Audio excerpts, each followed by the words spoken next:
조금 잘못 담으셨어요. 포트폴리오를 담을 때 제가 맨날 분산 투자를 하라고 말씀을 드리잖아요. 그래서 시기도 분산해라, 지역도 분산해, 자금도 분산해라 이렇게 자주 여러 번 말씀을 드리는데 시기를 조절하고 지역을 조절을 할 때 공급 물량이 많이 몰려있는 시기에 그렇게 몰려있는 지역을 이렇게 같이 담아 놓는 거는 분산 투자의 효과가 많이 떨어지거든요.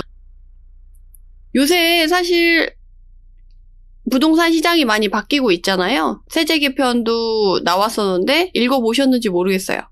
하반기에 부동산 시장이 좀 변화할 것 같은데 내가 앞으로 어떤 포지션을 가져가야 될까 고민하시는 분들이 많지 않으실까 싶어요. 그러면서 또 지역적으로도 내가 앞으로 어떻게 방향성을 가져가야 되지? 고민하시는 분들이 많으셔서 한번 이야기를 나눠보도록 하겠습니다.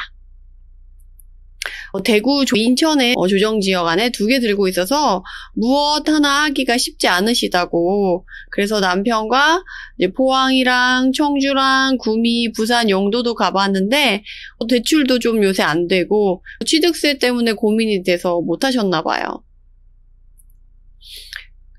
질문 주신 것에 대해서 조금 제가 자세하게 알면 더 조금 가이드를 드릴 수 있지 않을까 해가지고 혹시 재개발, 재건축 물건인지 아파트 물건인지 여쭤봤어요. 그랬더니 이제 대구 수성구는 실거주 집이시고 인천은 재개발, 재건축이랑 관련이 없는 12년 차 된 물건이라고 하시네요. 그러면 어떻게 해야 되냐라고 하면 사실 대구는 지금 관심 있으신 분들이 너무 많아요. 근데 이제 실거주시라고 하니까 특히 수성구라고 하니까 공급이 많이 있을 때는 뭐 전혀 안 흔들릴 거다. 그럼에도 굳건히 갈 거다라고 얘기를 드리긴 어렵지만 분명히 조금 흔들리더라도 가장 먼저 회복하고 회복 탄력성을 가장 크게 갖고 있고 가장 먼저 회복할 곳이 저는 수성구고 그리고 가장 덜 흔들릴 곳도 수성구라고 생각이 들어요. 물론 수성구 옆에 그쪽으로 동구지만 바로 붙어있는 생활권을 같이 할 수 있는 지역 쪽에 워낙에 공급 물량이 대구에 많이 잡혀 있어가지고 물론 흔들릴 수 있어요.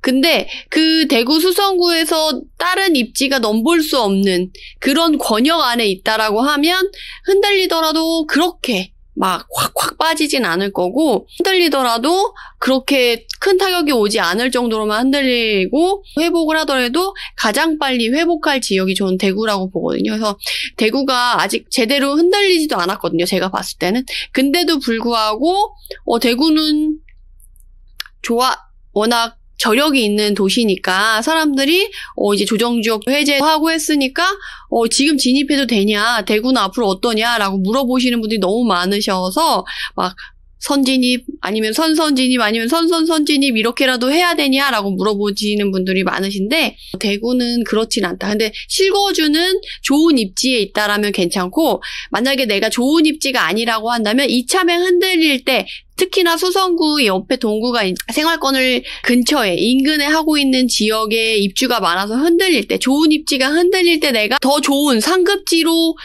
갈아타기를 한다라고 하면 오히려 또 좋을 타이밍이에요. 그리고 내가 공급 물량이 많을 때 정말 저점에 왔다고 생각하는 그 시그널이 왔을 때 내가 움직인다고 하면 그렇게 갈아타기를 한다고 하면 좋은 지역일 수가 있어요. 근데 대구는 아직 그렇게 가격이 다 흔들리거나 공급 물량의 영향을 받아가지고 저점이라는 시그널이 지금 보일 수 있는 시즌이 아니라서 지금은 아니다라고 말씀을 드릴 수 있겠어요. 그래서 내가 실거주 관점이냐 아니면 갈아타기 할 만한 그 입지냐에 따라서 조금 다르신데 그런 관점에서 대구는 바라보시면 좋을 것 같아요.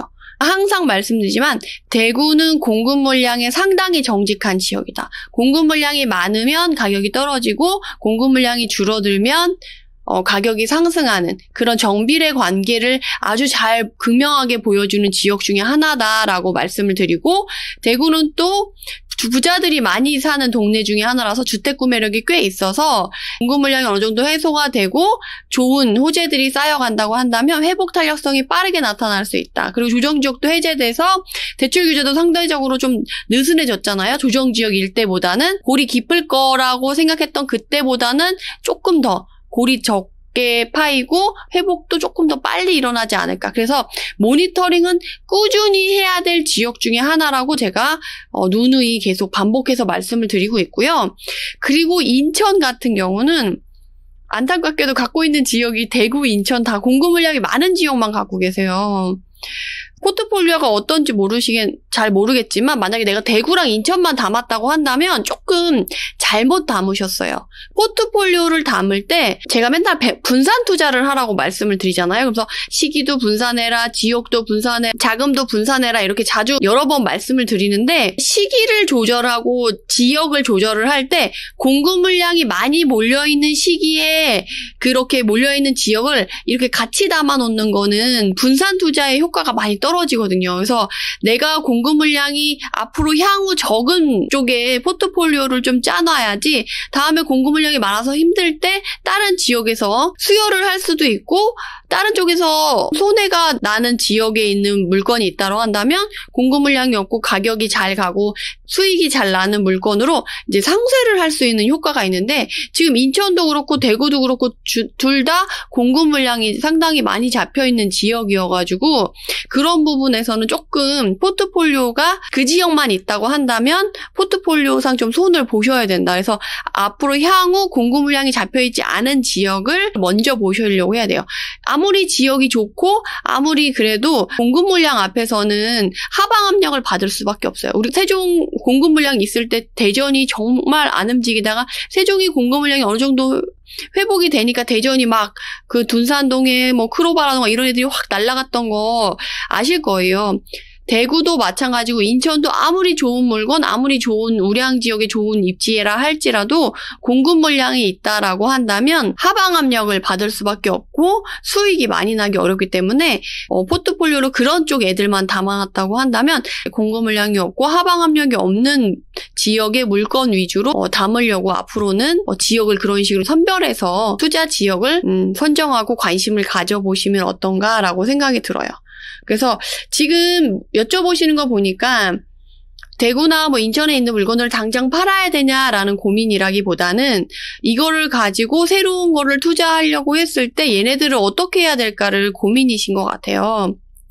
대구는 실거주 물건이시니까 만약에 상급지로 이동하려고 하는 게 아니라고 한다면 수성구라고 하면 그래도 입지가 그렇게 나쁘지는 않을 것 같으니까 실거주 계속 하신다고 하고 중간에 바꿀 거 아니라고 하면 큰 문제는 없을 것 같은데 인천 같은 경우는 사실 작년 말쯤에 나오셨으면 그래도 나름 괜찮지 않았을까 싶어요. 그래서 인천도 인천 나름이라서 지금 늦었다 어졌다 하기는 그렇지만 재개발, 재건축과 관련도 없고 한 준신축 12년 차, 15년 차 요 정도 됐다라고 한다면 향후 공급 물량, 특히 송도 쪽에서도 조금 입주 물량이 있잖아요. 특히 송도는 인천 전 지역에 영향을 미치기도 하더라고요.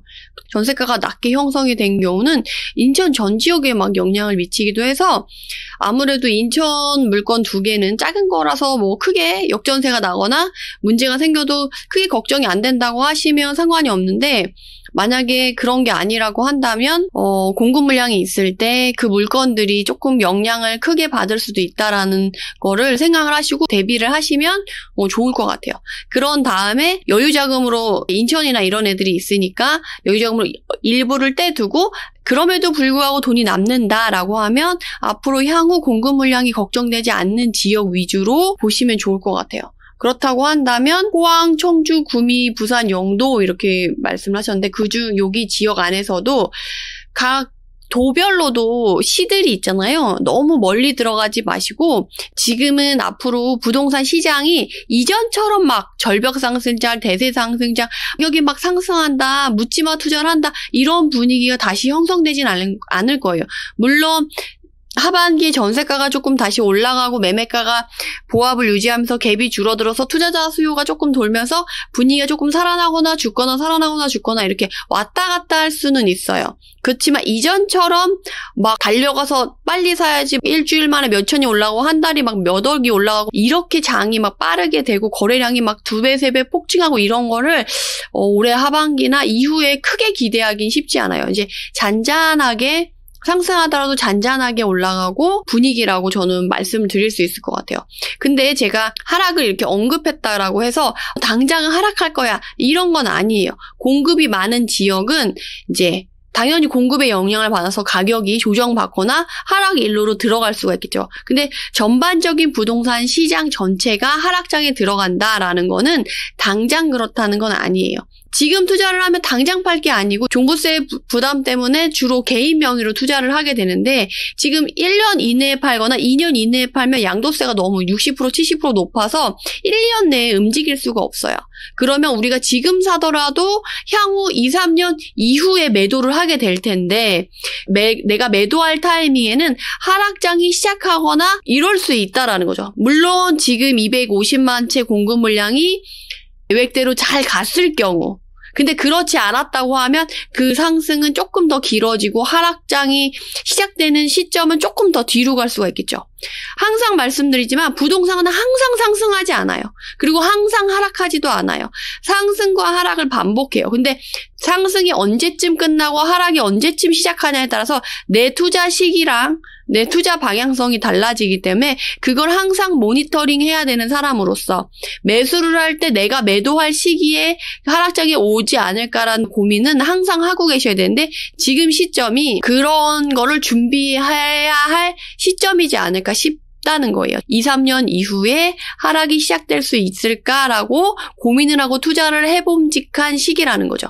그거의 가장 큰 이유는 사실 지금 글로벌적으로 나타난 인플레이션 현상에 의해서 금리 인상이 되고 그거에서 긴축 정책이 일어나고 있는 게 저는 사실 정부에서 세금 정책이라던가 이것저것 그런 요소들보다는 저는 글로벌적인 그런 큰 흐름이 더 큰 요소가 되고 그게 방향을 바꿀 수 있는 가장 큰 요인이 되지 않을까 싶어요. 그래서 앞으로 그런 방향성을 가지고 포트폴리오를 짜고 투자 계획을 세우셔야 되는데 결국 제가 말씀드리고 싶은 건 뭐냐라는 건 지역을 선정하실 때 이제 너무 멀리 너무 외곽 너무 깊게 들어가지 마시라는 거예요. 이전에는 대세 상승장을 거쳐서 절벽 상승장을 거쳐서 풍선 효과라는 이름으로 정말 중심 지역이 오르고 그 다음에 그 에너지가 너무 컸고 풍선 효과라는 그런 정책적인 제한점 때문에 그 이전에 안 올랐던 애들이 눌려서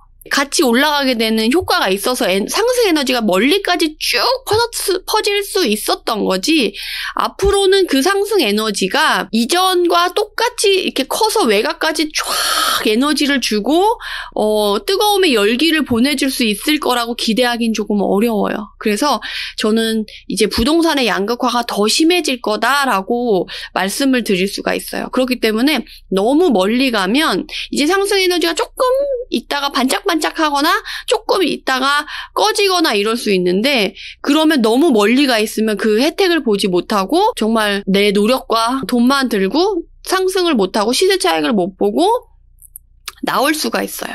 괜히 묶일 수가 있죠. 발이 묶일 수가 있죠. 그래서 이젠 지방을 보더라도 너무 멀리 보지 마시고 그 시도 안에서 핵심 지역 위주로 거기 안에서 ABC급을 돌리더라도 너무 지역을 외곽으로 몰지 않으셨으면 하는 바람이 있어요. 그럼 이만 영상을 마치도록 하고요. 해당 영상이 도움이 되셨다면 구독, 좋아요로 응원 부탁드립니다. 감사합니다.